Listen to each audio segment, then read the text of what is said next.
पहली शाम तेरे बिना पहली बार का अलगाव होगा।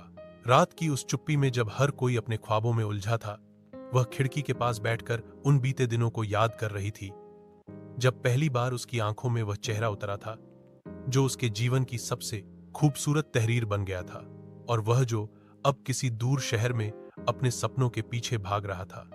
वह भी उन लम्हों को टटोल रहा था जब पहली बार उसने उसकी मुस्कान को देखा था, और ऐसा लगा था जैसे हर मौसम को कोई नया रंग मिल गया हो।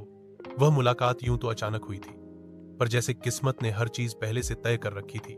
वह बारिशों का महीना था, जब गलियों में पानी बहता था और मन में चाहतें बढ़ती थीं।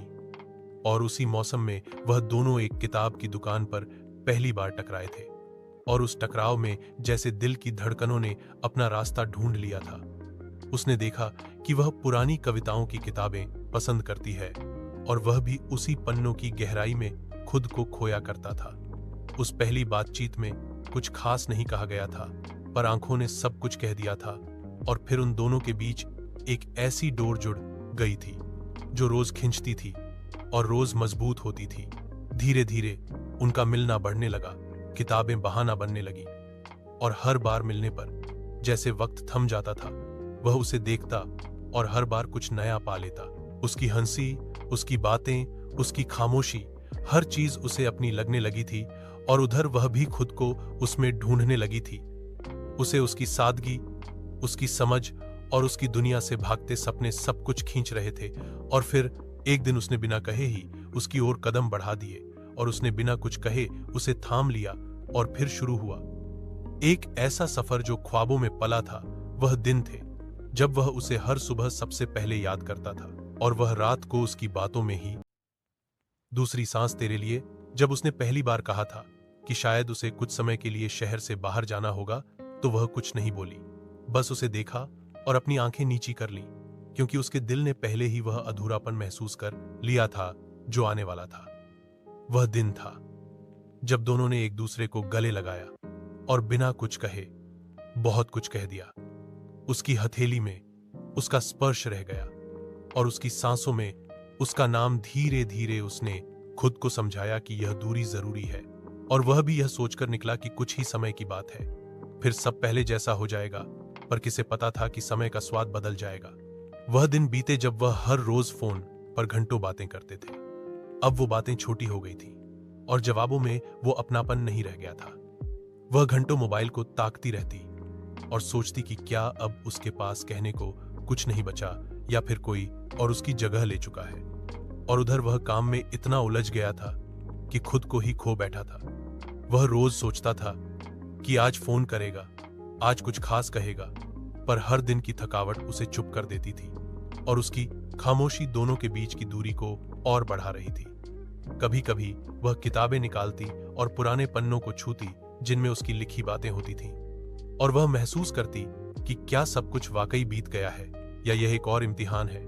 उसने एक बार खुद से कहा कि वह हार नहीं मानेगी, वह इंतजार करेगी, क्योंकि उसका यकीन अब भी अडिग है। लेकिन यकीन भी जब लंबे समय तक परखा जाए तो वह भी थकने लगता है, और वही थकान अब उसकी आंखों में उतर आई थी। तीसरा साया तेरे पास। एक शाम जब वह लौटने की योजना बना रहा था, तो उसे अचानक उसकी एक चिट्ठी मिली जो शायद हफ्तों पहले पहुंची थी, पर उसने खोली नहीं थी। उस चिट्ठी में लिखा था कि अगर किसी दिन तुम्हें लगे कि मैं तुम्हारी दुनिया का हिस्सा नहीं रह पाई, तो याद रखना कि मैं तुम्हारी हर सांस में रही हूं, मैं हर उस खामोशी में हूं जहां तुमने मेरा नाम नहीं लिया, पर दिल में मुझे पुकारा।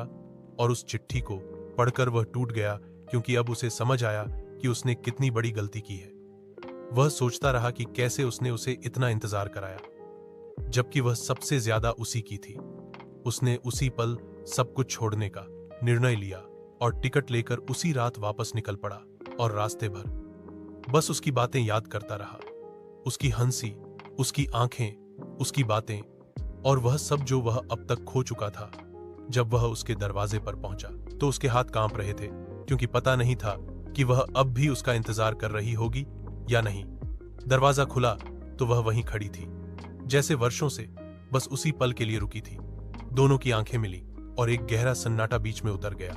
फिर उसने उसका हाथ थामा और बिना कुछ कहे उसे गले लगा लिया, और वह बस रोती रही, क्योंकि यह आंसू अब खुशी के थे जो उन सारी बेचैनियों को बहा ले गए थे। आखिरी लम्हा तेरे संग। अब वह वापस आ चुका था और दोनों ने तय किया कि अब कुछ भी हो जाए वे एक दूसरे से दूर नहीं होंगे। उन्होंने एक छोटा सा घर किराए पर लिया जहां हर कोने में उन दोनों की हंसी बसती थी।